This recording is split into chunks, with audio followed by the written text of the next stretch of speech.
Money is never just about money. It is a magnifying glass for the human soul, revealing the boundaries of our discipline and the depth of our insecurities. It is about emotion, ego, and the silent stories we tell ourselves late at night when the world is quiet but our minds are loud. Welcome to ZeroNoise Reads. Today we strip away the market hype and we filter out the noise. We are distilling the timeless principles from Morgan Housel's masterpiece, The Psychology of Money. Doing well with wealth has little to do with how smart you are and a lot to do with how you behave. In the next 30 minutes, we will explore why high intelligence is no guarantee of financial survival and why the most important dividend money pays is the ability to wake up and say, "I can do whatever I want today."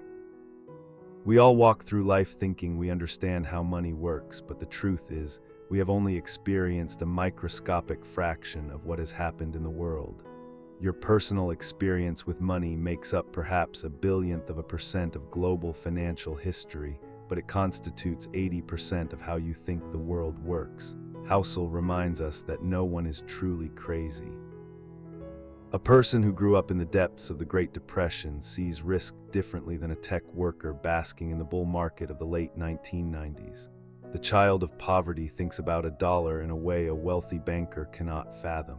We are all victims of our own history. When you see someone making a financial decision that looks like madness, remember that it makes perfect sense to them in the context of their own unique mental model. They are not crazy. They are just playing a different game, shaped by a different past. Luck and risk are siblings. They are both the reality that every outcome in life is guided by forces other than individual effort. Nothing is as good or as bad as it seems. Consider the story of Bill Gates. In 1968, there were roughly 303 million high school-age people in the world. Only about 300 of them attended Lakeside School in Seattle, which had the foresight to lease a computer. Gates was one of those 300. A 1 in a million chance. Now consider his friend Kent Evans. Evans was just as talented, just as driven, but he died in a mountaineering accident before graduation. A 1 in a million risk, same force, opposite directions. When judging success, we tend to overlook the role of luck because it is hard to quantify and feels like an insult to the ego. But if you respect luck, you must also fear risk. Focus less on specific individuals and more on broad patterns. The more extreme the outcome, the less likely its lessons apply to your own life. There is no reason to risk what you have and need for what you do not have and do not need. This is the tragedy of Rajat Gupta and Bernie Madoff, men who had reached the pinnacle of prestige and wealth, yet threw it all away in pursuit of more.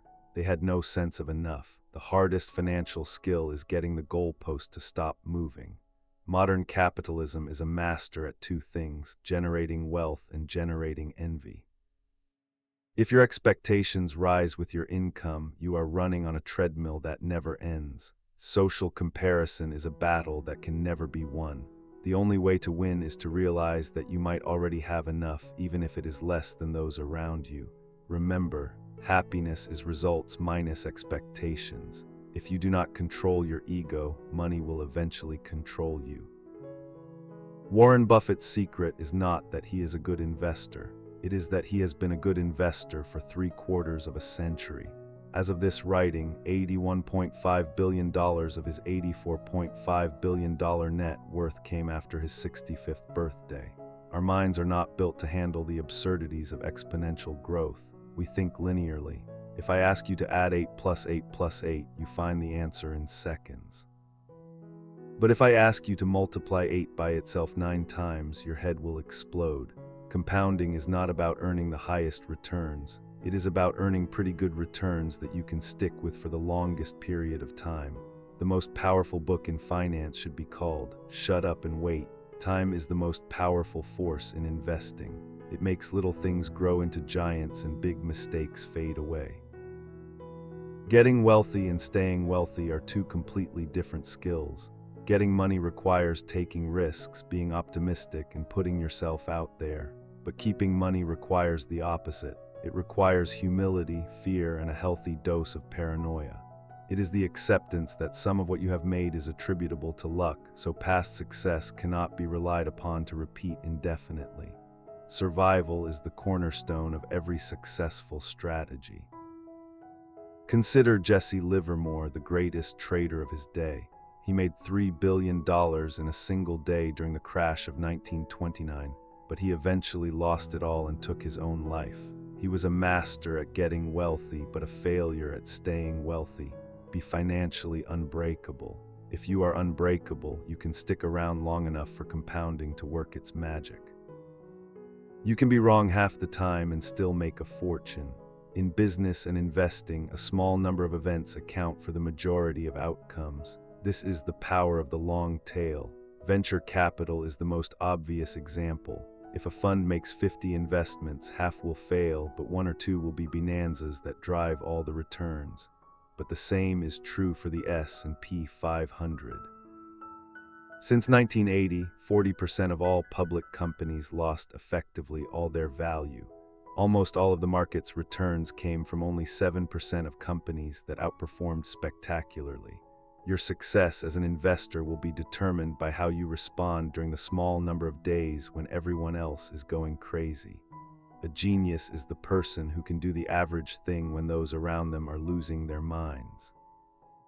Acceptance of failure is the price of admission for tail events. Controlling your time is the highest dividend money pays.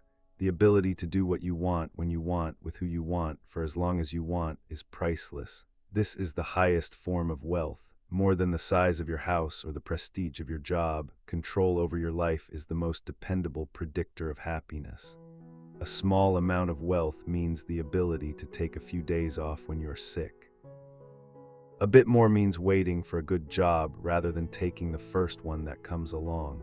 6 months of emergency savings means you are not terrified of your boss. Money's greatest intrinsic value is its ability to buy you options. Do not spend your time to buy things you do not need, only to lose the control that made you want those things in the first place. Your kids do not want your money as much as they want you. No one is impressed with your possessions as much as you are. When you see someone driving a Ferrari, you rarely think, "Wow, the guy driving that car is cool." Instead, you think, "Wow, if I had that car, people would think I am cool." This is the man in the car paradox. People tend to want wealth to signal to others that they should be liked and admired. But in reality, those other people often bypass admiring you because they use your wealth as a benchmark for their own desire to be liked and admired. If respect and admiration are your goal, be careful how you seek it. Humility, kindness, and empathy will bring you more respect than horsepower ever will. Wealth is what you do not see. We tend to judge wealth by what we see because that is the information we have in front of us. Cars, homes, Instagram photos, but the truth is that wealth is the nice cars not purchased, the diamonds not bought, the watches not worn. Wealth is financial assets that have not yet been converted into the stuff you see. There is a vital difference between being rich and being wealthy. Rich is a current income. Someone driving a $100,000 car is almost certainly rich because they need that income to afford the monthly payment. But wealth is hidden. It is income not spent. Its value lies in offering you options, flexibility, and growth to one day purchase more stuff than you could right now. Spending money to show people how much money you have is the fastest way to have less money. Building wealth has little to do with your income or investment returns and everything to do with your savings rate. Past a certain level of income, what you need is just what sits below your ego. Everyone needs the basics, but once those are covered, spending is mostly a reflection of ego approaching income. One of the most powerful ways to increase your savings is not to raise your income, it is to raise your humility.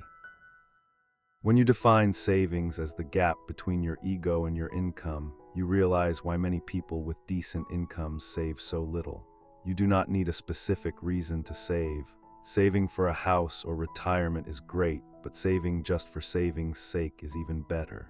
It is a hedge against life's inevitable ability to surprise the hell out of you at the worst possible moment. Every bit of savings is like taking a point in the future that would have been owned by someone else and giving it back to yourself.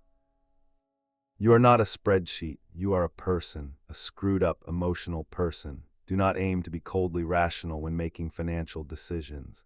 Aim to just be pretty reasonable. Reasonable is more realistic and you have a better chance of sticking with it for the long run. Consider fever. Science says a fever helps the body fight infection. It is rational to want a fever when you are sick, but it is not reasonable. It hurts. You want it to stop. The same applies to investing. Mathematically optimal strategies often fail because people cannot stomach the pain of following them during a market crash. A strategy you can stick with is better than a strategy that is technically perfect but emotionally impossible. Aim for the strategy that maximizes for how well you sleep at night. Things that have never happened before happen all the time. History is the study of surprising events, but it is often used as a map of the future. This is a trap. Investing is not a hard science like physics or geology. It is a massive group of people making imperfect decisions based on limited information and high emotion. The most important driver of money is the stories people tell themselves. Those stories change. The correct lesson to learn from surprises is that the world is surprising.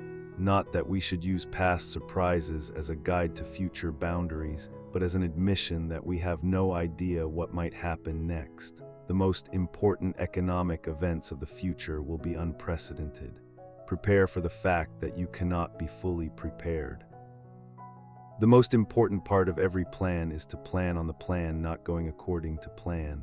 This is the concept of margin of safety. In blackjack card counting, you do not bet everything just because the odds are in your favor. You bet enough to win over time, but not so much that a single bad hand wipes you out. Room for error lets you endure a range of potential outcomes. And endurance lets you stick around long enough for the odds of a high-return event to fall in your favor. If you are saving for retirement, assume the future returns will be 1/3 lower than the historic average. Save more than you think you need. If the future is better, you will be pleasantly surprised. If it is worse, you will be okay. You have to survive to succeed. Long-term planning is harder than it seems because people's goals and desires change over time. We are victims of the end of history illusion. We are keenly aware of how much we have changed in the past, but we underestimate how much we will change in the future. The job you picked at age 18 might feel like a cage at age 40. The house you wanted at 30 might be a burden at 60. Avoid the extreme ends of financial planning. Do not work endless hours in pursuit of a massive income if it means never seeing your family, but do not live a purely austere life either. Balance is the only strategy that avoids future regret, except that you will change your mind. Sunk costs make our future selves prisoners to our past selves.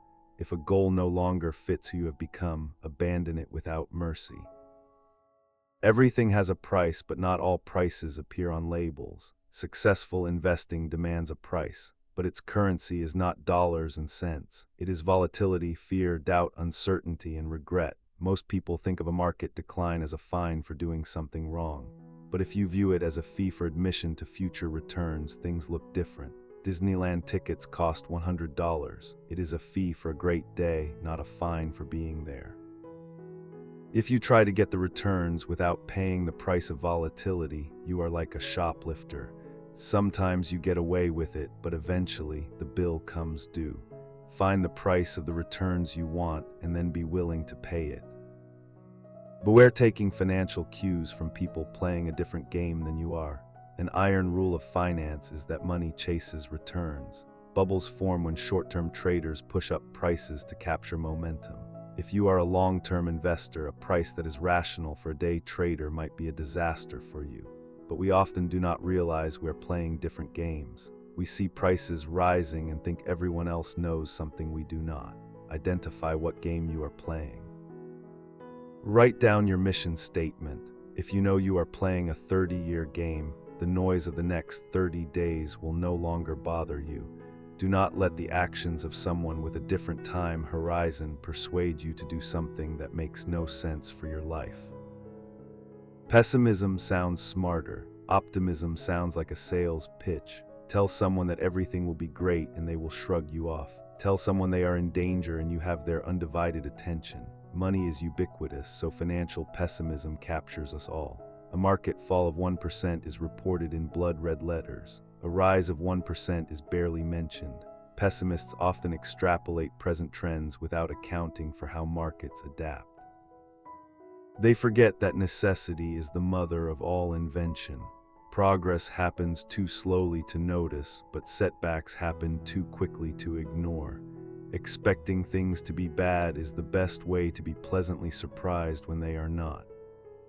Wealth is the ability to ignore the things you do not want to do. I did not intend to get rich, I just wanted to get independent. Real success is exiting the rat race to modulate one's activities for peace of mind. Most financial decisions are not made in spreadsheets. They are made at the dinner table. They are not about maximizing returns, but about minimizing the chance of disappointing your family. So, look inward tonight. Are you building wealth to buy things?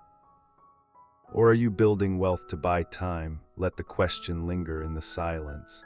Welcome to ZeroNoise Reads, clean insights, no fluff. See you in the next breakdown.